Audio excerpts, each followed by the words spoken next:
Collective, there is a specific moment I keep seeing when I sit with your energy. Not the moment it happened. Not the moment they made their choice. The moment after. When you looked around the room, or the group chat, or the circle, or whatever your version of this looks like, and you realized that the people who knew you, who had actually known you, were not going to say anything. They were just going to let it happen. And I want to sit with that for a second before we go anywhere else. Because I think that moment, that specific, quiet, devastating moment of looking around and seeing nothing is the thing that actually broke something in you, not the person who started it, not even what they did. The silence, the specific, chosen, deliberate silence of people who knew better and said nothing anyway. That is what this reading is about. Not the villain, the crowd. And I don't know if you've ever had someone name that out loud for you, because most readings about betrayal go straight to the person who caused the damage. They talk about karma coming for them, truth coming out, justice arriving. And yes, we are going to talk about all of that. But I need to start here, in this moment, because this is where I feel you most strongly, and I think it matters that someone finally says it clearly. So before I pull cards, make sure to give it a thumbs up and subscribe to help this channel. Okay, so you were betrayed twice. This is what I am getting. Once by the person who actually swung the knife. And once, and this is the one that is still sitting in your chest, the one that didn't heal the same way, the one that still catches you off guard sometimes when you think about it, by every single person who watched it happen and decided that their comfort, their standing, their relationships mattered more than your name, more than your safety, more than the truth, and I'm angry about it. I'm not going to pretend I'm not. I sat down to film this, and I thought I was going to be calm and measured. And I am not calm about this, because what was done to you was not just one person's cruelty. It was a group decision, a collective, conscious, deliberate choice made by people who probably still call themselves good, who probably still think of themselves as the kind of people who do the right thing. They did not do the right thing, and we are going to talk about exactly what they did instead. But first, 10 seconds of astrology. I promise it's relevant. Just stay with me. There is a planet called Mercury. Mercury rules communication, messages, things being said out loud that were buried, conversations that finally happen after being avoided for too long. And it just moved into Cancer, which is the sign of emotional truth, of things that were swallowed finally coming back up, whether anyone wanted them to or not. I'm not saying this to sound mystical. I'm saying it because the energy of this specific week is hidden things are finding language. Stories that were managed and controlled and kept tidy are starting to crack at the edges. People who went quiet are starting to feel things they pushed down. And the fact that you found this reading right now in this window is not random. Something is already moving before we even pull a single card. Let's go. And there is something specific that someone was protecting. And I want to be really precise about this because it matters. It is not just about reputation. It is not just about image or how people see them.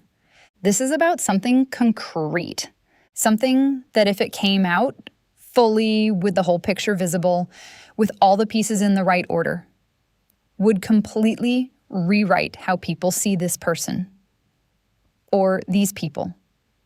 And the reason your name became the problem, the reason your mental state got questioned and your character got picked apart and your word got made unreliable, is because someone decided that protecting that thing was worth more than the truth of what happened to you.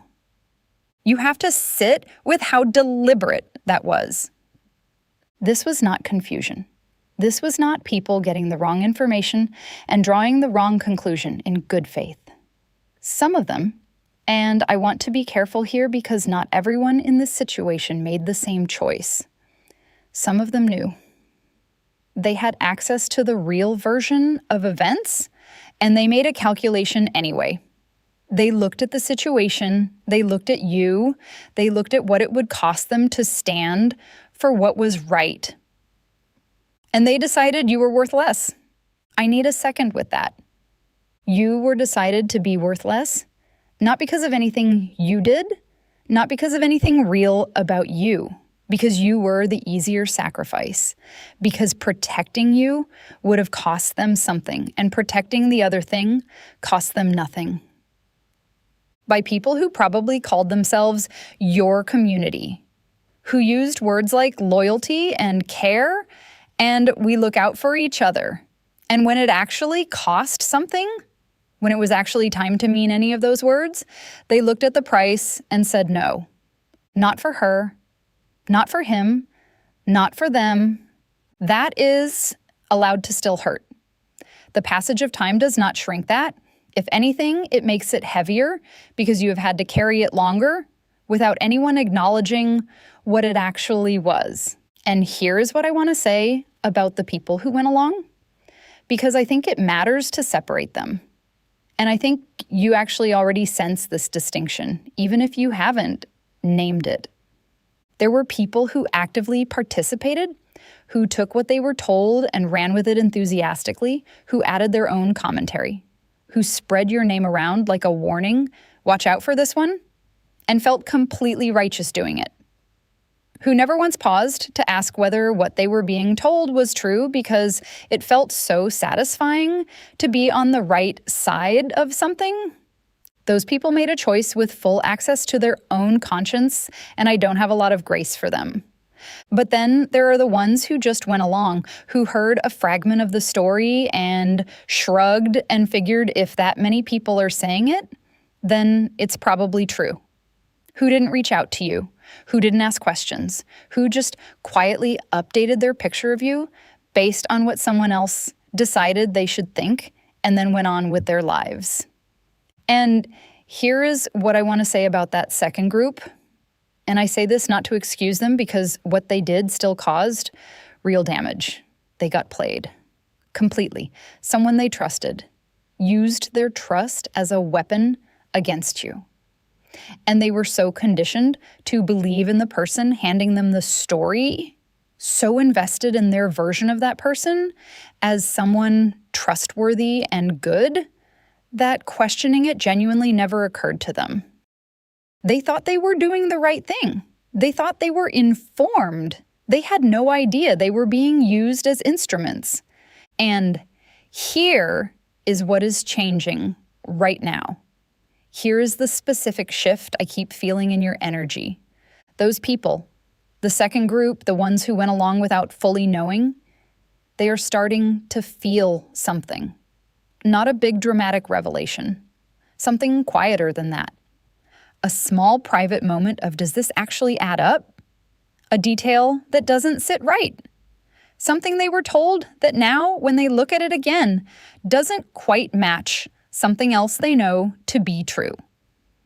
And when that feeling starts, that private, quiet, something is off feeling, it doesn't go away. It gets louder. It finds other feelings like it. And eventually it finds other people who are having the same feeling. And suddenly there is a conversation happening that nobody planned and nobody can control. Because that is what Mercury in Cancer does. It does not pull truth out of one person. It pulls emotional truth out of everyone simultaneously. It creates an atmosphere where the thing people have been carefully not feeling starts feeling unavoidable. The House of Cards is not being pushed over from the outside. It is collapsing from the inside. And the person or people at the center of this are experiencing something they genuinely were not prepared for. And I want to describe it specifically because I think it will help you understand some of the behavior you might have been seeing lately that doesn't quite make sense. Their mask is getting heavy, not in a dramatic way, in a quiet, exhausting, daily way. The performance that used to come naturally, the version of themselves they've been presenting, is requiring actual effort now. Real effort. The kind you can see if you're paying attention. The kind that shows up as being slightly too careful in certain conversations, slightly too quick to redirect when certain topics come up, slightly too controlled in spaces where they used to be totally relaxed. And people close to them are starting to notice the effort. Not everyone, but enough. They're starting to see the gap between the person they were sold and the person they're actually watching. And that gap is creating questions they haven't asked out loud yet, but are definitely asking silently.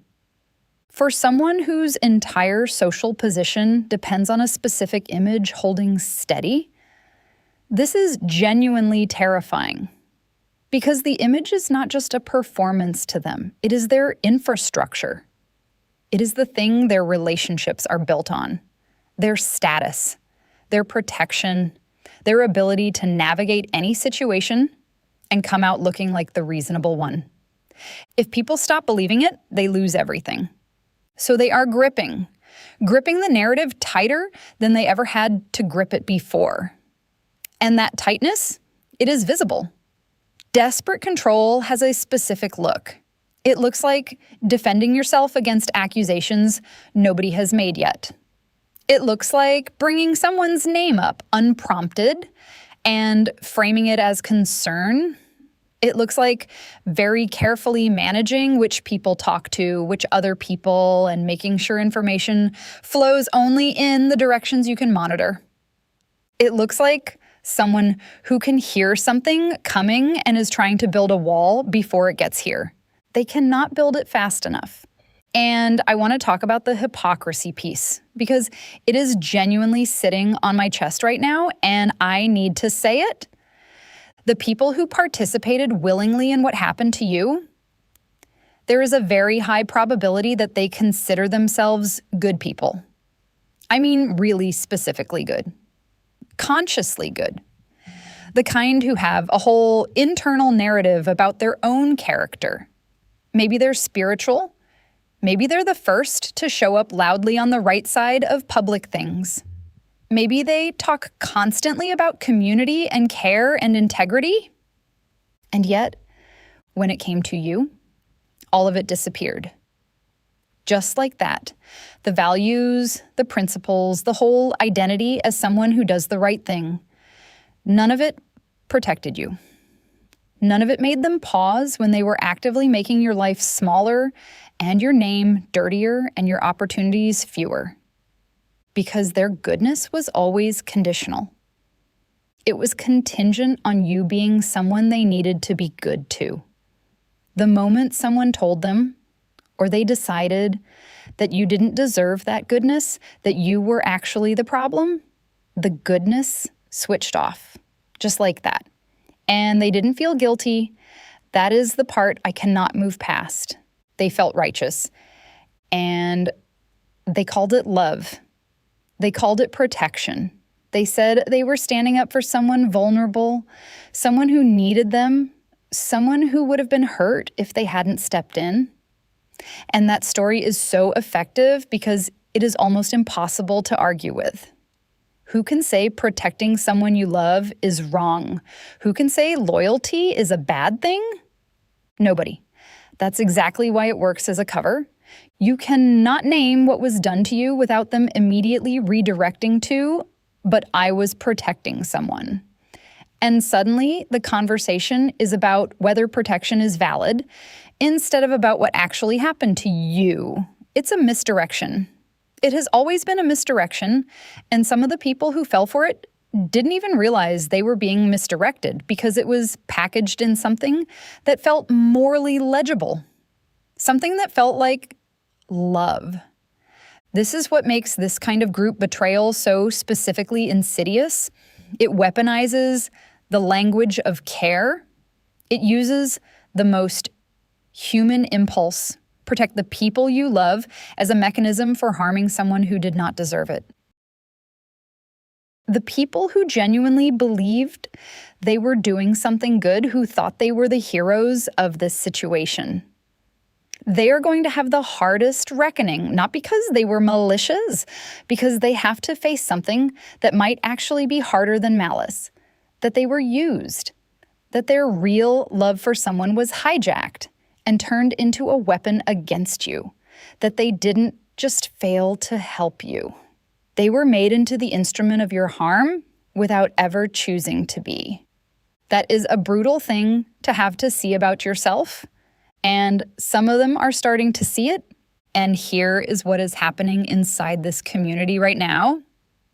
People are talking about you, not the way they used to, not the whispered, head-shaking, isn't it sad about kind of way.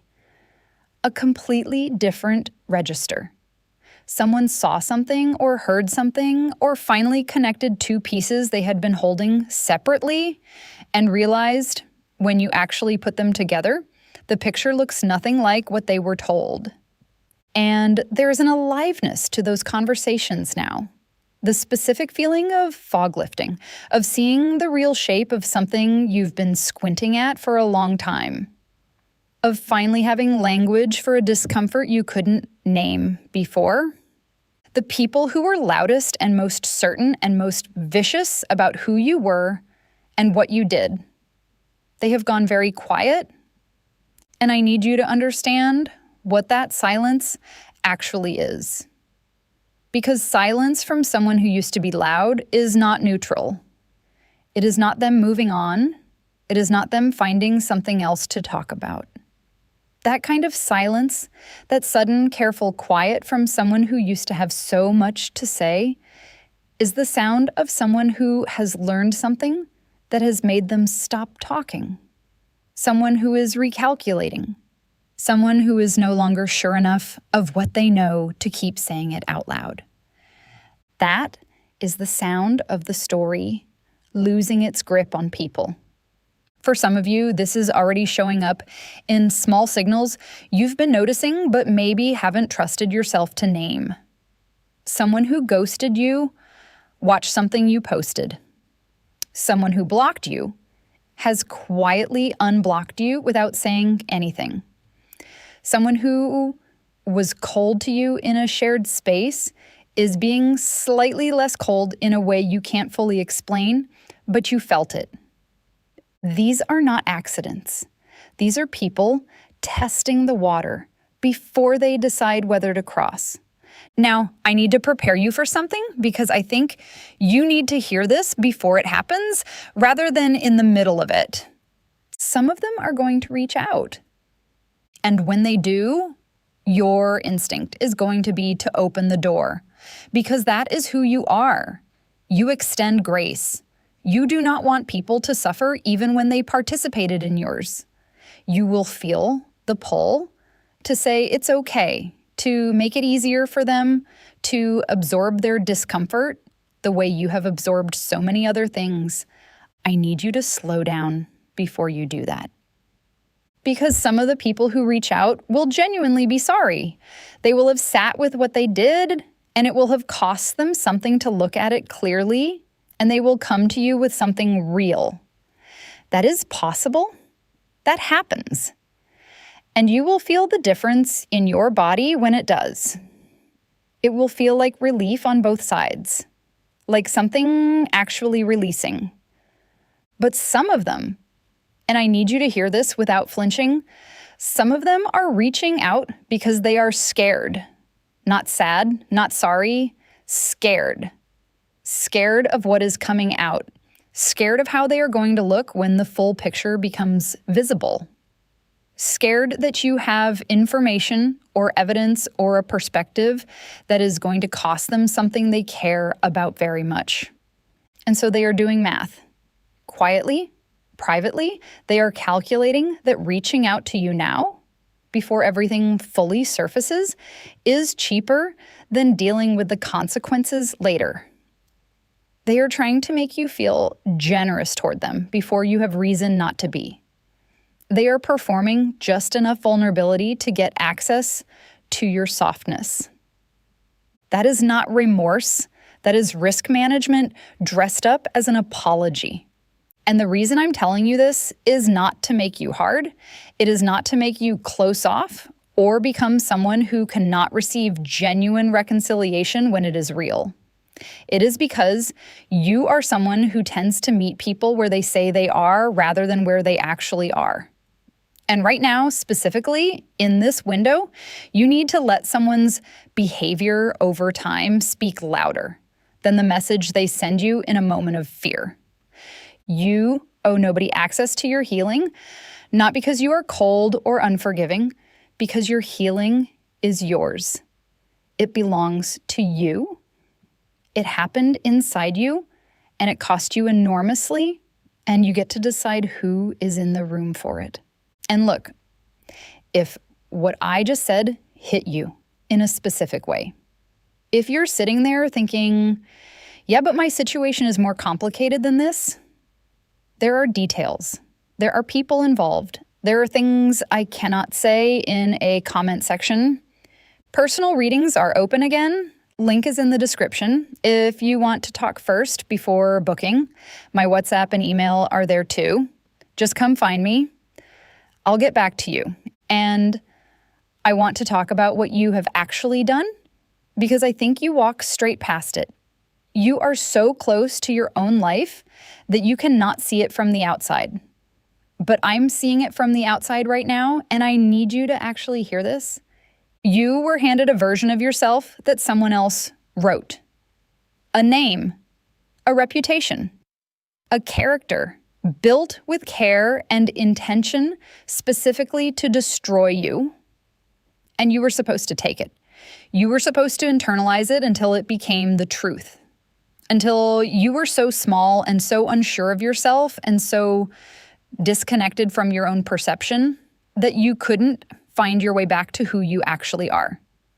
And you found your way back. I genuinely don't fully understand how. Because what you went through, the isolation, the people turning their faces away, the active malice from people who were supposed to be good, the experience of watching your own name become something people used like a warning. That is the kind of thing that breaks people. That rewires how someone sees themselves at the most fundamental level. You are not broken. You are not broken, and they know it, and it is killing them because they made a bet, a specific, calculated bet. They bet that removing your support and damaging your name and isolating you from the community would be enough to take you out. They bet on your collapse. And when you didn't collapse, when you quietly, stubbornly, without making a big announcement about it, rebuilt something, found your footing, started showing up in the world again as something more than what they tried to reduce you to, they lost the bet. And there is something deeply humiliating about that kind of loss. Not for you, for them. Because it means everything they did was not just wrong, it was pointless. All that damage, all those choices, all the integrity they burned through, and you survived anyway. And not just survived. You built something that exists entirely outside of whatever story they told about you, something they cannot reach, something that keeps growing whether they are watching or not. I want to close the loop on the astrology because I opened with it and I want to bring it home. Venus and Jupiter are meeting right now, literally this week in the sky.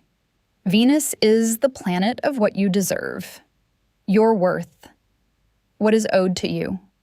Jupiter is the planet of expansion, of things getting bigger, of abundance finally arriving after a period of lack. And they are meeting in Cancer, the sign of emotional healing, of coming back home to yourself after something tried to pull you away from yourself.